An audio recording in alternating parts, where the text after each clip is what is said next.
Então, quanto mais tempo a mulher demora para iniciar, maior vai ser o risco, por exemplo, de eventos cardiovasculares. Estamos de volta para dar continuidade à nossa conversa com a doutora Laura Garamboni, segunda etapa. Sei que vocês estavam ansiosas, né? Então vamos lá.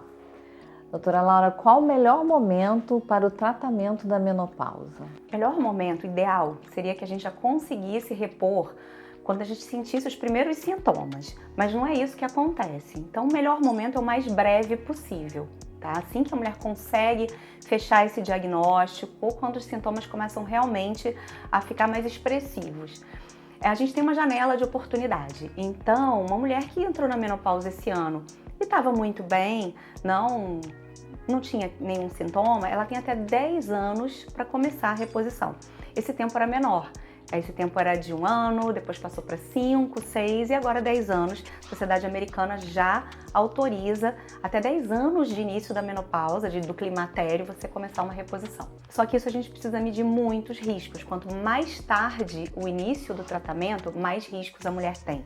Os principais riscos de reposição hormonal, e as pessoas têm muito medo de fazer, são os riscos de desenvolver um câncer, né? Principalmente os cânceres que são dependentes de hormônio, como muitos cânceres de mama, de ovário, ou terem um evento tromboembólico, os infartos, os derrames, as tromboses. Então, quanto mais tempo a mulher demora para iniciar, maior vai ser o risco, por exemplo, de eventos cardiovasculares. Por quê?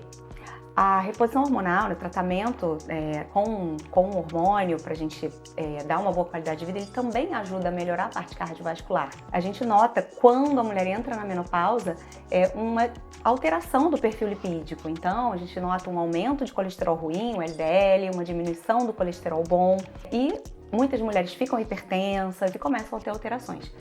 Se você não começa a tratar logo, se você não tem um acompanhamento, você vai deixar essas alterações se perpetuarem.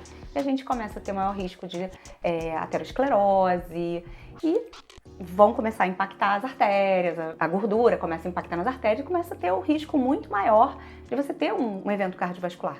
Quando você entra mais cedo, isso também ajuda a diminuir o risco. Então, quanto mais tarde, maior o risco.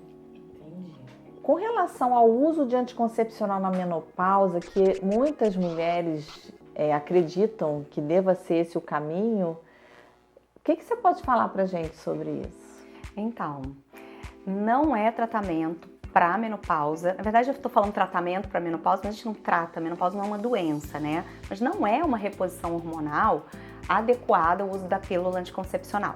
Então, existem até protocolos de que a partir dos 40 anos a mulher já suspenda o contraceptivo com estrogênio por conta do risco aumentado de eventos cardiovasculares e optar por um contraceptivo diferente, que tenha só progesterona, né, ou um DIU de cobre, que não tem hormônio nenhum, tá? Então, quando uma mulher entra na menopausa usando a pílula, primeiro ela não vai ter uma resposta boa para os sintomas dela. Por quê?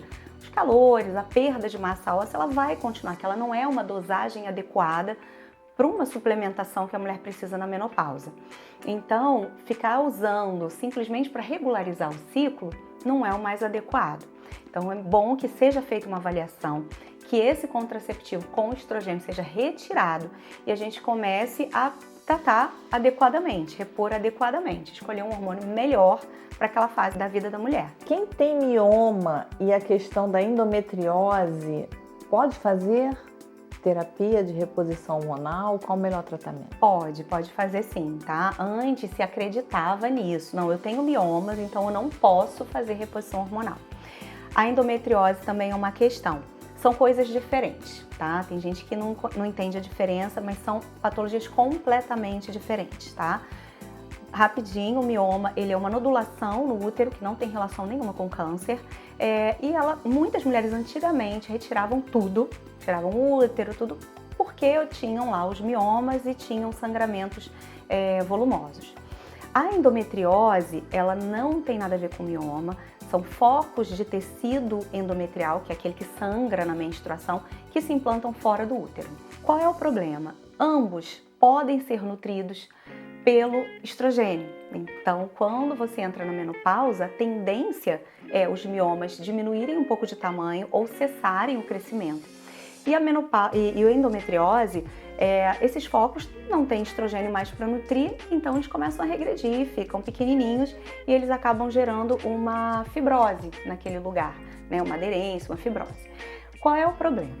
Se você tem um mioma muito grande ou que está em degeneração, se você mantiver aquele aporte de estrogênio durante muito tempo, ele vai parar, ele não vai parar de crescer, ele vai continuar ali aquele desenvolvimento dele.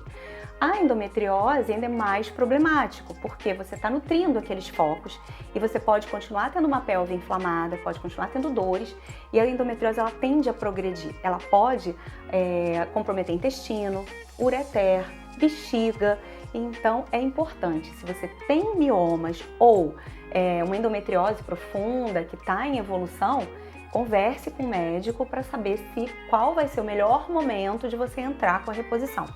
O ideal é que você espere um pouco, espere a menstruação acabar completamente, entenda que realmente você está na menopausa e dê um certo tempo para que esses focos diminuam. E cada caso é um caso. Então tem mulheres que realmente não vão poder usar, mas muitas delas vão se beneficiar sim com a reposição. E eu sou prova viva disso. Quando eu cheguei aqui eu tinha endometriose. E a doutora Laura fez toda uma investigação. Eu fiz aquele exame com o doutor João, né? Que você pediu para investigar, para verificar como estava o foco. E só então, depois disso, é que a gente pôde começar com todo critério, fazer a reposição. E uma última dúvida que elas têm é com relação ao uso da progesterona. É necessário e como faz? Então, vamos lá. A Sociedade de Endócrino, no Colégio Americano também, né, de menopausa, eles orientam sempre a gente usar progesterona no caso da mulher ter o útero. Então, aquelas que foram submetidas à esterectomia, tiraram o útero por, enfim, N motivos, teoricamente elas não precisariam da progesterona. E como foi demonstrado em alguns estudos, como o WHI, que foi um estudo super grande que ainda está em andamento, sobre mulheres na menopausa e uso da reposição hormonal, é a combinação do estrogênio com a progesterona que pode aumentar o risco de câncer de mama, por exemplo. Então a gente tem que usar com muito critério. Alguns outros médicos usam a progesterona junto com o estrogênio em doses muito baixinhas, porque se acredita que a progesterona tem sim uma ação calmante, de melhora do sono, de proteção cardiovascular. Mas a gente ainda precisa de muito mais estudos para realmente determinar que precisa usar a progesterona mesmo em mulheres que não tenham mais o útero. Então, a princípio, se usa a progesterona em mulheres que têm útero para a gente fazer uma proteção do endométrio. Se a gente não dá, se a gente dá só o estrogênio isolado para aquela mulher e não dá a progesterona para contrabalançar, existe o risco de sim se desenvolver um câncer de endométrio. Então, é importante usar para proteção. Então, a gente vai encerrar essa segunda etapa. Eu sei que vocês vão ficar ansiosas, mas a gente volta em breve com a doutora Laura Garamboni.